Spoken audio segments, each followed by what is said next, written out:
Mesdames, Messieurs, bonsoir et merci de nous suivre. Le projet de loi électoral a été déposé ce lundi 20 novembre à l'Assemblée nationale. Le Premier ministre qui l'a fait dit avoir élagué une contrainte importante dans le calendrier électoral. Bruno Tshibala estime que le dépôt de la loi électorale est un pas important qui vient d'être franchi dans la mise en œuvre de l'accord en vue de régler la question de crise politique qui sévit en RDC. Et puis célébration de la journée mondiale de la télévision ce 21 novembre 2017. Pour cette année, l'UNESCO place son action sur la mise en valeur de l'utilité de la télévision comme véhicule éducatif et culturel. C'est également l'occasion d'encourager les institutions radio-télévisées et ses partenaires à s'unir pour cette célébration. L'actualité en dehors de nos frontières, Robert Mugabe appelé à démissionner de la présidence du Zimbabwe. Déjà son parti, la ZANU-PF, qui l'a exclu, enclenche la procédure de destitution du président âgé de 93 ans et appelle la population à manifester pour le départ de Mugabe. L'armée zimbabwéenne appelle cependant la population au calme, à la patience et au respect des lois du pays. Mise en œuvre de l'accord du 31 décembre 2016, un pas important vient d'être franchi, estime le Premier ministre congolais. Bruno Tshibala a finalement déposé ce lundi 20 novembre 2017 le projet de loi électorale au bureau de l'Assemblée nationale.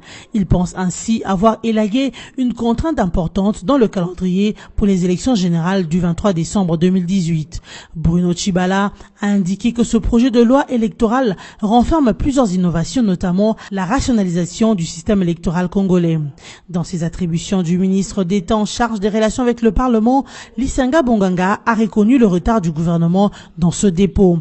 Mais il demande aux députés et sénateurs de prendre les choses en main et travailler d'arrache-pied sur ce projet pour l'intérêt de tout le monde. Lisanga Bonganga a aussi souligné que le président de l'Assemblée nationale, Oba Minakou, a rassuré qu'au niveau de la commission PAJ, tout sera fait pour que ce projet de loi électoral soit voté. Avec ce pas franchi dans les dépôts du projet de loi électoral, le premier des ministres congolais, Bruno Tshibala, voit une sortie de la crise politique qui sévit en République démocratique du Congo. La cité de Kilemvwe, chef-lieu du secteur de Lulenge, dans le territoire de Fizi au Sud Kivu, est tombée depuis le week-end dernier entre les mains de la coalition de miliciens dirigée par le chef rebelle Yakutumba. Le major Louis-Claude Chimwanga affirme que les troupes de l'armée régulière se sont retirées stratégiquement à 20 km de cette cité pour éviter le bain de sang. Un militaire a été tué dans cette attaque, indiquent des sources locales qui renseignent que les assaillants bien armés ont tiré à la bombe et à la mitraillette pour déloger les troupes gouvernementales avant d'occuper la cité. Le chef de secteur de Lulenge, Théophile Piana Wakayumba, affirme que les coups de feu entendus ont créé la panique et a poussé la population à fuir vers Katupu, Lushilo et vers le territoire de Mwenga. Mais une bonne partie de la population est restée terrée chez elle dans la cité.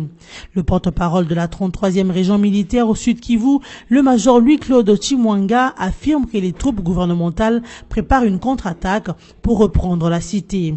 L'armée régulière se serait retirée vers Mayamoto, vers Salamabila, à 25 km de Kilemvwe, avec l'essentiel de son arsenal militaire, armes et munitions. Notez que la cité de Kilemvwe présente un grand enjeu économique pour les rebelles par rapport à sa proximité de la base d'exploitation minière de la société Baro à Namoya. Avec la prise de cette cité, la coalition de Yakutumba contrôle désormais plus de 80% de la route Lulimba-Kilemvwe, 123 km le long du territoire de Fizi. Le monde entier célèbre le 21 novembre de chaque année la journée mondiale de la télévision. La dite journée a été proclamée par l'Assemblée générale des Nations unies en 1996 pour encourager des échanges mondiaux de programmes télé se concentrant sur la paix, la sécurité, le développement social et l'économie et l'amélioration des échanges culturels. Pour l'UNESCO, la télévision joue un véritable rôle dans la diffusion de l'information et de la connaissance et constitue un puissant outil reflétant et déterminant les conditions et les aspirations humaines. Et l'action de l'UNESCO pour cette journée se concentre sur la mise en valeur de l'utilité de la télévision comme véhicule éducatif et culturel sur des recommandations faites aux États membres sur des questions d'ordre juridique, financier, mais aussi sur des questions de normalisation et d'autres tout aussi importantes, et sur l'encouragement de professionnels des médias à réduire la violence au sein des actualités et de programmes fictifs dans les médias électroniques, avec une considération toute particulière pour les enfants et la jeunesse. Du reste, pour cette journée de célébration, l'UNESCO encourage les institutions de radio-télévision ainsi que d'autres partenaires de médias à unir leurs mains et à célébrer la journée mondiale de la télévision. L'ancien vice-président Emmerson Mnangagwa a demandé au président Robert Mugabe de démissionner de la présidence zimbabwéenne. Faute de démissionner lui-même, les voix s'élèvent pour destituer Robert Mugabe. Dans une déclaration faite ce lundi 20 novembre, l'ancien vice-président Emmerson Mnangagwa, exilé en Afrique du Sud, a demandé à Robert Mugabe de démissionner.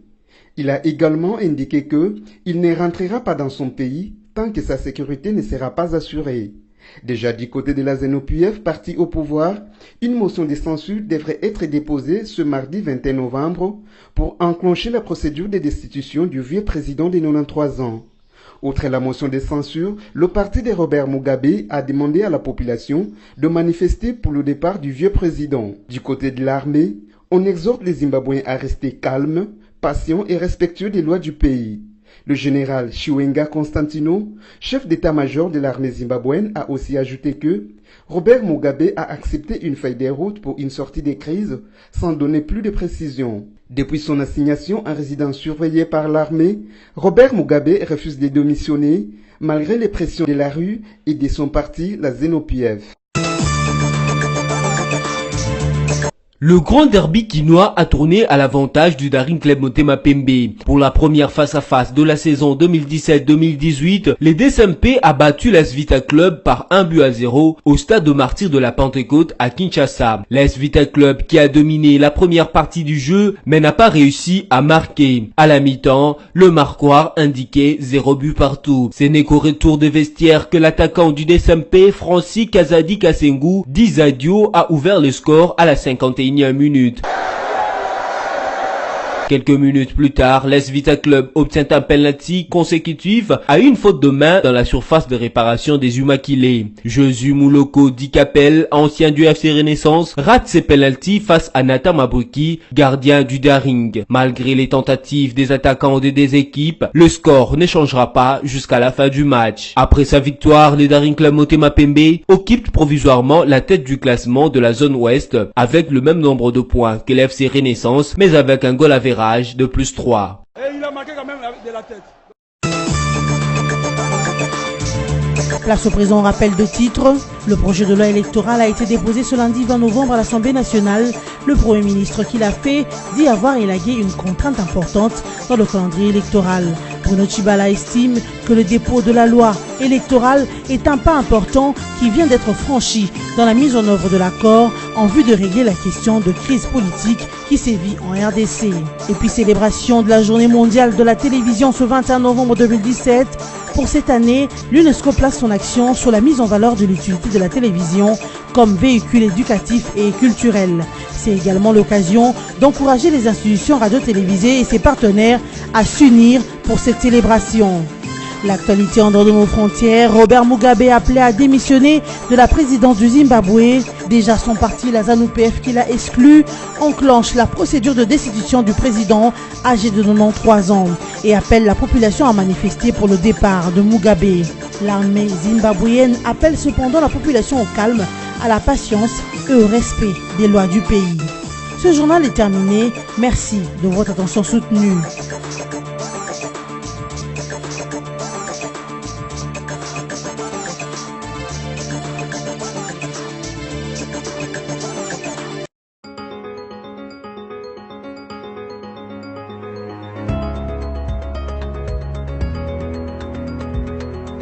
Merci de nous suivre pour la lecture de journaux parus en ligne ce mardi 21 novembre 2017. Démarrons avec Forum 2As qui note en grand titre « Congrès de l'UDPS, Tshibala Loseke annonce les couleurs ». Le vent du congrès souffle de plus en plus fort sur l'Union pour la démocratie et le progrès social UDPS. Des commissions préparatoires de ces assises sont annoncées aux quatre coins de Kinshasa. Un communiqué de presse consigné notamment par le docteur Tarsis Loseke et François-Xavier Kongolo fait état de la tenue dans la capitale RD congolaise du conclave le 29 et 30 novembre 2017, suivi du congrès extraordinaire du 4 au 6 décembre. Il avait annoncé le mercredi 26 juillet 2017 à l'occasion de l'installation du comité préparatoire du conclave du parti. Ils sont sur le point de tenir parole. Eux, ce sont les membres de la commission préparatoire du conclave de l'UDPS, supervisée par le docteur Tarsis Loseke. Cette commission annonce la tenue du conclave pour ce 29 et 30 novembre. Ce pré-congrès sera suivi des assises proprement dites, lesquelles se dérouleront du 4 au 6 décembre. Ainsi, en passe de s'accomplir l'appel lancé fin juillet dernier par Bruno Tshibala pour un congrès de réunification et de refondation précédé par un conclave de l'unité et de la réconciliation du parti. En qualité de l'unique ancien compagnon de lutte de Etienne Tshisekedi, que le congrès était pour concrétiser la volonté unanimement exprimée par la base de l'UDPS. De fait, du haut de ses presque 40 ans de combat aux côtés du leader Maximo, Bruno Tshibala Nzeze avait lancé un appel à la réunification de l'UDPS. Il n'existe pas des crises que les hommes ne peuvent pas surmonter, avait indiqué le trait UDPS Tshibala. Poursuivons avec les sites internet du groupe BSC qui titre à sa une « Calendrier électoral, l'UDPS veut lâcher Katumbi et le RASOP limité ». Face à l'incontournabilité du processus électoral autour du calendrier électoral adopté unanimement par tous ceux sur qui ils pouvaient compter à l'extérieur et confrontés aux velléités d'autres factions du parti qui revendiquent chacune une légitimité, l'aile limitée de l'UDPS se trouve devant un fait accompli et n'a plus que l'alternative de rejoindre le calendrier électoral et par conséquent de lâcher les RASOP limités et son patron Moïse Katumbi. Mais le parti du feu leader Maximo est tellement englué dans des querelles de leadership et des compromissions de ses sociétaires que l'on ne sait pas comment il pourra faire bénéficier au pays de son retour à la raison. Si ce n'est pas un ralliement au calendrier électoral qu'elle avait rejeté avant même sa publication officielle, en tout cas ça y ressemble.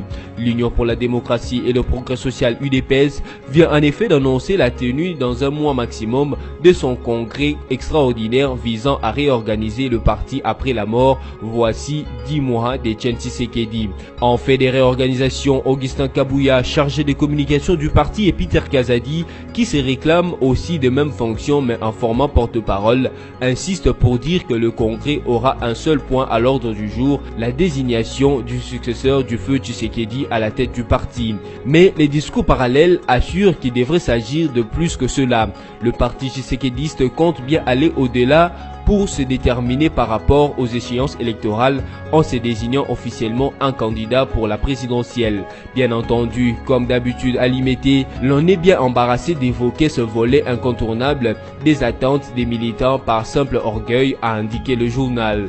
Bouclons cette revue de presse avec les sites de la radio onusienne qui titre à sa manchette « L'ONU Femmes et la CENI encouragent la participation massive des femmes au processus électoral ». La Commission électorale nationale indépendante CENI et l'ONU Femmes invitent les femmes à plus de participation au processus électoral en République démocratique du Congo. Les deux institutions ont lancé cet appel le lundi 20 novembre à l'ouverture d'un atelier de 2 jours. Ces assises ont pour thème « Actualisation du plan de mise en œuvre de la stratégie genre et élection de la CENI ». Elles visent la promotion de la participation de femmes au processus électoral en cours en République démocratique du Congo. Plusieurs membres des différentes structures féminines prennent part à cet atelier. La chargée de programme participation politique et leadership féminine à l'ONU Femmes, Catherine Ondimba, appelle toutes les femmes de la RDC à se mobiliser pour participer au processus électoral suivant le calendrier publié par la CENI. Mesdames, Messieurs, merci de votre attention soutenue et bonne suite de programme sur nos antennes.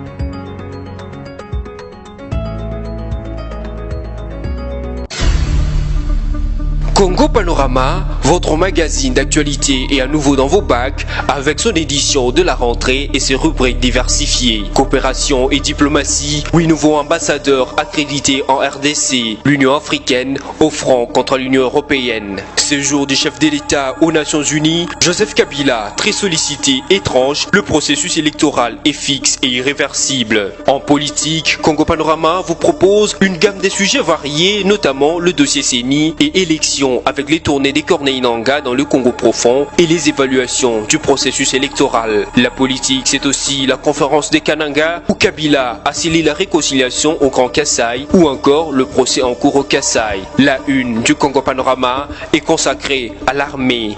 Réforme de l'armée, le FARDC en puissance. Votre magazine revient aussi bien sur le monument aux soldats congolais qu'à l'inauguration de l'académie militaire ainsi qu'aux différentes sortes de régiments et bataillons après leur formation. Économie et finances, découvrez nos articles sur la réforme fiscale en RDC, l'évaluation de la feuille de route du FPI, les performances de la SONAS au premier semestre 2017. En développement, Congo Panorama a suivi l'inspection de route par l'office de route, le renforcement de capacité à la CGT ou encore les bilans à l'OVD. En société, Maman Olive Lembe revient au chevet des enfants malades. Il est sur tous les fronts. Éditorial signé Yvon Ramazani. L'éditorialiste revisite les actions du chef de l'État qui aura joué aux démineurs aussi bien sur le plan de l'économie que de la sécurité, la politique, la réconciliation au Kassai. Congo Panorama, c'est également une édition surprise spéciale Congo Central, une province qui se modernise. Découvrez les investissements et innovations comme le nouveau bâtiment du gouvernorat, le nouveau port, l'usine d'engrais chimiques,